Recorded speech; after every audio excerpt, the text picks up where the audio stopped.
నా రక్తం పంచుకు పుట్టిన కూతుర్ని నా కంట పడకుండా చేసి ఒక అనాథలా పెరిగేలా చేశావు ఛీ అంటూ సుధాకర్ వైజయంతిని చీకొడుతూ ఉంటాడు. పిన్ని మీరిలా చేస్తారని అస్సలు అనుకోలేదు. ముందు మీరు మా కళ్ళ ముందు నుంచి వెళ్ళిపోండి అని కౌశికి అంటోంది. అమ్మ కౌశికి, ఇది చేసిన పాపానికి కేవలం ఇంట్లో నుంచి పంపిస్తే సరిపోదమ్మా, దీన్ని ఈ లోకం నుండే పంపించేసేయాలి అని సుధాకర్ లోపలికి వెళ్ళి రివాల్వర్ తీసుకువస్తాడు. దీన్ని బ్రతకనివ్వను, షూట్ చేసేస్తాను అని సుధాకర్ రివాల్వర్ గురిపెట్టడంతో మామయ్య గారు ఆవేశపడకండి అని తాత్రి కేదార్ అడ్డుపడుతూ ఉంటే, అవును మామయ్య గారు అని నిషి అంటుంది. బో నన్ను కాల్చొద్దు బో అని వైజయంతి బతిమలాడుతూ ఉంటుంది. అయినా కూడా సుధాకర్ షూట్ చేసేస్తాడు. దాంతో వైజయంతి రక్తపు మడుగులో పడిపోవటంతో అందరూ షాకింగ్గా చూస్తూ ఉంటారు. ఇక్కడ వైజయంతి ఏమో బో నన్ను కాల్చొద్దు నన్ను కాల్చొద్దు అంటూ ఇదంతా కలగంటూ ఉంటుంది. అత్తయ్య గారు అని నిషి పిలుస్తూ ఉంటే, అమ్మి ఏం జరిగిందమ్మి అని వైజయంతి అంటుంది. వాళ్ళు ఇంకా ఫోటో చూడలేదు, అది మాత్రమే చూసింది, మీరే నిజం బయట పెట్టేలా ఉన్నారే అని నిషి అంటుంది.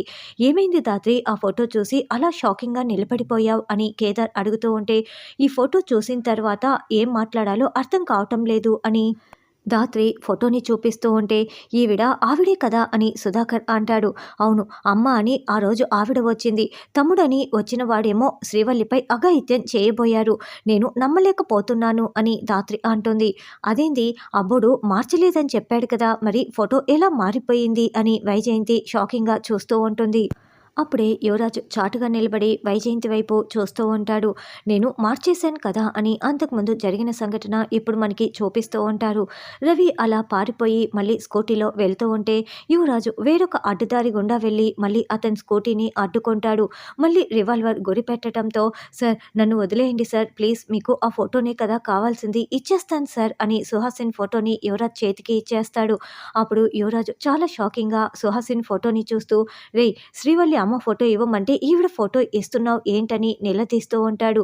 సార్ ఈ ఫోటోనే సార్ శ్రీవల్లి చిన్నప్పటి నుంచి చూసుకుంటూ వాళ్ళ అమ్మ అని అనుకుంటూ ఉంది, ఈ ఫోటోనే అని, నన్ను వదిలేయండి సార్ ప్లీజ్, ఫోటో ఇచ్చేశాను కదా అని రవి వేడుకుంటూ ఉంటాడు. ఓ అందుకేనా అమ్మ ఎన్ని రోజులు నిజం దాచిపెట్టింది, అంటే శ్రీవల్లి సుహాసిన్ కూతురా అని యువరాజ్ మనసులో అనుకుంటూ, రే నేను నిన్ను వదిలిపెడతాను కానీ నేను చెప్పినట్లు నువ్వు చేస్తేనే అని యువరాజ్ అంటాడు. అలాగే సార్ ఏం చేయాలో చెప్పండి అని అడగటంతో అప్పుడు యువరాజు వేరొక ఫోటోని ఇచ్చి, ఇదిగో ఈ ఫోటోనే నువ్వు ఇవ్వాలి అని రవికి చెప్తాడు. సార్ ఈ ఫోటో నిజం కాదని మా గురువు గారికి కూడా తెలుసు కదా అని రవి అంటే, చూడు నువ్వు అన్నీ పక్కకు తీసుకువెళ్ళి చెప్తావో ఎలా చెప్తావో నాకు అనవసరం, నువ్వు నేను చెప్పింది చేయలేదనుకో నిన్ను, మీ గురువు గారిని, ఆశ్రమంలో వాళ్ళని అందరినీ కూడా చంపేస్తాను అని బెదిరించడంతో, సరే సార్ మీరు చెప్పినట్లే చేస్తాను అని ఆ ఫోటో పట్టుకువచ్చి ఉంటాడు. చూడండి ఈ ఫోటోలో ఉన్న ఆవిడైనా శ్రీవల్లి అమ్మగారు, కన్ఫర్మ్ చేసి చెప్పండి అని ధాత్రి అడుగుతూ ఉంటుంది. అమ్మి నిషి, అబ్బోడు మన ప్లాన్ అమలు చేసేశాడు అని వైజయంతి చెప్పటంతో నిషి చాలా సంతోషంగా అక్కడే నిలబడి ఉన్న యువరాజ్ వైపు చూస్తూ ఉంటుంది. మేనేజర్ ఆ ఫోటోని చూసి ఈవిడ కాదు కదా అని చాలా షాకింగ్గా చెప్తూ ఉంటే, గురువుగారు మీరిప్పుడు ఈ ఫోటోనే అని చెప్పాలి, లేదంటే మనల్ని చంపేస్తామని నాకు దారిలో ఒకతను ఈ ఫోటో ఇచ్చిన అతను బెదిరించాడు అని మెల్లగా రవి చెప్పటంతో వెంటనే అతను కూడా మాట మార్చేస్తాడు.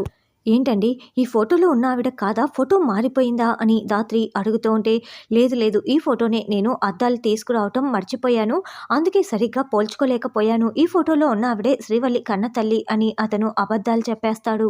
సరే మాకు టైం అవుతోంది వెళ్ళాలి అని వాళ్ళిద్దరూ వెళ్ళిపోతారు. ఇంకో తూరి చూస్తే నష్టమేముంది అన్నావు కదమ్మీ, ఇంకోసారి ఇలా వేస్ట్ చేయమాక టైం అంతా కూడా అని వైజయంతి అంటుంది. గురువుగారు ఎందుకు అలా చెప్పేసి వెళ్ళారని శ్రీవల్లి అనుకుంటూ ఉంటుంది. పదమ్మ కౌశికి ఆఫీస్కి వెళ్దాం అని సుధాకర్ కౌశికి వెళ్ళిపోతారు.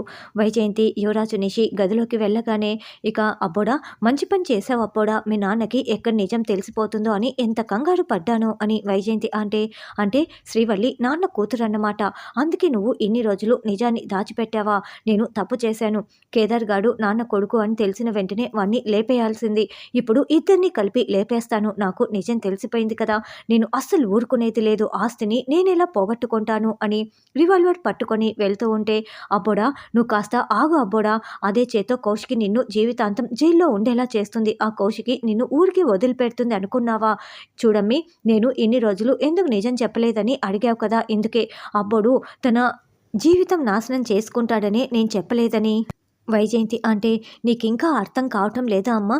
కేదార్ నాన్న కొడుకు అని నిజం ఒప్పుకోకూడదని ఇన్ని రోజులు ఒప్పుకోలేదు. ఇక శ్రీవల్లి కూతురని తెలిసిన తర్వాత నాన్న ఒక్క క్షణం కూడా ఆలోచించడు.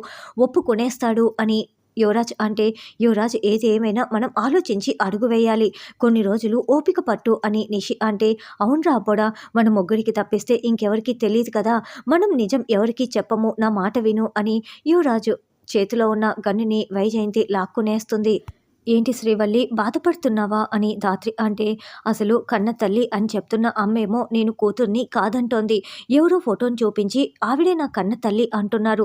ఏది నిజమో ఏది అబద్ధమో నాకు అర్థం కావటం లేదు. అసలు నా కన్న తల్లి ఎవరో నేను తెలుసుకుంటానో లేదో అనిపిస్తోంది అని శ్రీవల్లి ఏడుస్తూ ఉంటే, నీ దగ్గర ఉన్న ఫోటో తను చూపించిన ఫోటో ఒకటి కాదా శ్రీవల్లి అని కేదార్ అంటే, ఏమో అన్నయ్య, నాకేమీ అర్థం కావటం లేదు అని శ్రీవల్లి ఏడుస్తూ ఉంటుంది.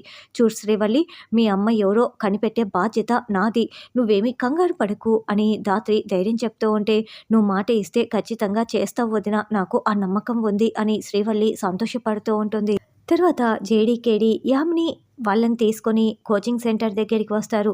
చూడు, ధైర్యంగా నిన్ను టార్గెట్ చేసి ఆ ఫోటోలు పంపించింది ఎవరో ఇప్పుడు నేను కనిపెడతాను. నువ్వు నేను అడిగిన వాటికి అన్నిటికీ సమాధానం చెప్పాలి. నువ్వు భయపడకూడదు అని.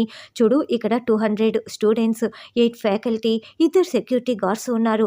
నిన్ను టార్గెట్ చేసే విధంగా ఎవరైనా ఏమైనా చేశారా? ఏదైనా ఇన్సిడెంట్ జరిగిందా? ఎవరైనా కావాలని మీ ఫోటోల్ని మార్ఫింగ్ చేసి మీకు పంపించిండొచ్చు కదా!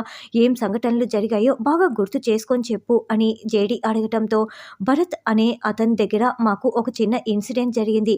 అతను నాకు చిన్నప్పటి నుంచి క్లాస్మేట్, బెస్ట్ ఫ్రెండ్స్ కూడాను. మా ఇంట్లో వాళ్ళకు కూడా భరత్ అంటే ఎవరో చాలా బాగా తెలుసు. ఒకరోజు ఏం జరిగిందంటే అని వివరిస్తూ ఉంటే సంఘటన చూపిస్తూ ఉంటారు. యామిని ఒక టేబుల్ దగ్గర కూర్చొని రాసుకుంటూ ఉంటే అప్పుడే భరత్ వచ్చి, చూడు యామిని, ఎప్పుడు పబ్బులకి పార్టీలకి వెళ్తున్నప్పుడు మేమేం చేస్తామో ఫామ్ హౌస్లో ఏం చేస్తామని అడుగుతూ ఉంటావు కదా, ఇదిగో అంటూ డ్రగ్ పౌడర్ని బయట పెడతాడు. దాంతో యామిని కోపంగా వెళ్తూ ఉంటుంది. ఏంటి యామిని, ఎందుకు ఇంత మాత్రానికే కోపంగా వెళ్తున్నావు అని భరత్ యామిని చేయి పట్టుకొని అడుగుతూ ఉంటే, ఇది నీకు చిన్న విషయం అయి ఉండొచ్చు, ఇది జీవితాలనే నాశనం చేసేస్తుంది, ముందు చెయ్యి వదలరా అంటూ చెంప పగలగొడుతుంది.